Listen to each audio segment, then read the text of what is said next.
On this episode of the CBD University podcast, we are unveiling our new in-house laboratory for optimal product quality, compliance, and transparency. We are taking you behind the scenes of our new quality control lab to showcase you how our products meet the highest quality, efficacy, and compliance standards. This is the CBD University podcast, and it starts right now.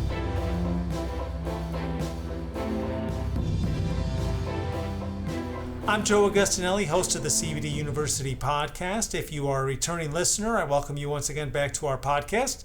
If you are a new listener, we are glad you found us on your podcast platform of choice. A reminder that you can find full video episodes of our CBD University podcast on the Global Widget YouTube channel and the YouTube channels of our brands. And speaking of our brands, every single product we develop, manufacture, and distribute from our Tampa, Florida-based facilities meets the highest quality, efficacy, and compliance standards. And our new in-house quality control lab ensures that we are indeed maintaining that gold standard in the industry that we discussed with the Director of Cannabis from the state of Florida back on our last episode number 44. Here now to discuss the features of our new, or a couple episodes ago, my math is incorrect. Here to discuss the features of our new QC lab. She's also in a video that we'll talk about on our social channels that I just alluded to. Our quality manager, Sandy Domon, returning back to the podcast. Sandy, thanks for returning. You're welcome. So first, let's talk about a little bit about the basics of the lab, and some of our listeners and viewers may have seen the details on our social media channels in an article that was in a couple of publications over the last couple of weeks regarding the lab. But why don't you tell some folks who may not know a little bit about the lab right here in-house in our Tampa facilities? Well, the laboratory is 1,000 square feet, and we have a host of materials needed to test the product, which is HPLC, centrifuge, moisture analyzer, different type of instrumentation needed for testing potency and purity of raw ingredients. When we talk about raw ingredients, now that's when the ingredients first get here. So we're not even to creating that product yet. We're testing it when they first get here, correct? Yes. And what's the goals of testing the raw ingredients? So we want to ensure that the purity of the raw ingredients are correct before we put them in the final formulation of our final products that we create here at Global Widget. And then when we talk about the finished CBD products, is this all of our CBD products from both brands, whether it's an edible, a topical, yes, an oil? Yes, Nature's Script, Hemp Balm, all of our brands. I'm testing the topicals, the edibles, and also candy, gummies, lollipops, everything. So let me ask you this. I feel like I'm going back to my childhood days of watching Mr. Wizard. But what type of equipment would someone find in the lab, and how does it compare to many independent third-party labs nationwide? You'll find a high-performance liquid chromatography instrumentation, which is whole HPLC. You'll also find a moisture analyzer, a pH meter. You'll find a sonicator and also centrifuge, micropipettes, and these are all instrumentation needed to test potency for our products. Now, we do our in-house testing, but explain how the process works with the in-house testing, and then what are the next steps? So after we go raw ingredients, finished product, take us along maybe that lifespan of a product when it comes to testing in the lab. So I'll receive the raw ingredients, and I want to ensure that the purity is correct, and also I'm testing for the identification of the product. So I'm making sure if we receive citric acid, it's citric acid, so I'll do identification tests, moisture, pH, depending on what it needs, and also visualization of physical form, color, ensuring that it is correct before we actually put in the raw ingredients. And I'm also testing final product, and I'm doing HPLC analysis on it, moisture, pH, and I'm ensuring all the products are within its specification before it is used on the market. And I'm doing the testing in-house to minimize duplicate testing of revamping the process before we send it to a third party again. So it reduces costs doing the testing in-house. And we'll talk about that independent third party lab in just a minute.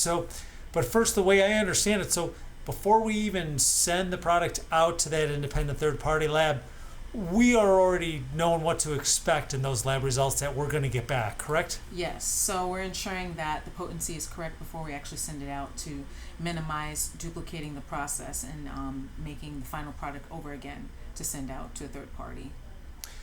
And what happens? Are there cases where maybe the raw materials don't meet our standards for quality and compliance? Not so much raw materials, but I do get in-process test results. So in the process of making the formulation, I'll get a result.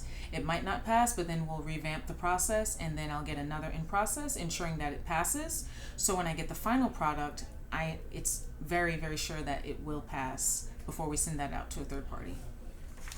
And why would we be doing our in-house testing if everything is third-party lab tested anyways? Why not just, hey, product, here's the oils, here's the gummies, and get your seal of approval, and we'll put it on the shelves? We want to make sure that we're doing everything correctly and reducing work time for the workers to redo the process over again. So when we send that particular test out to the third party, we know that it will pass. And we get our third-party results, which are guaranteed to be crystal 100% passing. So regarding our products, is all of the QC work done at the completion of the manufacturing process before its final approval for sale or distribution for our wholesale partners? Or are there ways that maybe potential new products can be developed through the QC lab? Yes, we are doing a lot of the testing right before it goes on the market, and we also have time to develop new products. So I'm testing a lot of new material that will eventually go out in the market as well. So I'm taking that time to do that method development for these products. So if there's anybody who knows what may be coming out to the market and to our consumers in the near future, it would be you and your team. Yes, maybe Defense Boost. You'll be seeing that soon. Yeah, perfect. So in regards to the lab, let's go back. We just did a video on this not too long ago. How does this lab really set us apart from competitors and others in the industry? A lot of the other other companies are not even doing in-house testing, so they might be making the product which is not passing and sending those results out and maybe taking more time. So we're making sure we're efficient. Our results are very, very 100% passing, and all of our raw ingredients are within specification before we actually use it in our formulation. And then the lab results that folks can see online is not only incorporating what our independent third party, which we can say Green Lab, they've been on the podcast before, so not only what Green Scientific is producing, but also what we're producing in the lab. Yes, that is correct. And for more information on our QC lab, I invite you to watch the video that is on our branded YouTube channels and the Global Widget YouTube channel. We take you a little bit behind the scenes. And is there one product that may be harder to test and fine-tune its perfection than another one, or do they all go through the same testing process? They all go through the same testing process. Depending on the material, the actual testing itself of the product may be different compared to a bath bomb to a gummy. So you have to freeze the gummy in order to get it into a homogenized powder instead of a bath bomb, which you have to break it up and to get into a homogenized powder. So there's different ways in order to have homogeneous samples before you test them. Very good. Well, Sandy, I want to thank you for taking our listeners and our viewers even more in depth and behind the scenes of the in-house lab testing here at Global Widget. Anything I forgot to mention? I think we covered just about everything. Yes. So, and as I mentioned, for those of our listeners and our viewers who want to take a first-hand look inside our QC lab, you can visit the Global Widget YouTube channel and watch our video featuring Sandy and additional members of our quality control team showcasing the processes, the people, and the capabilities of our lab. We take you through the day in the life of one of our CBD oils. Yes.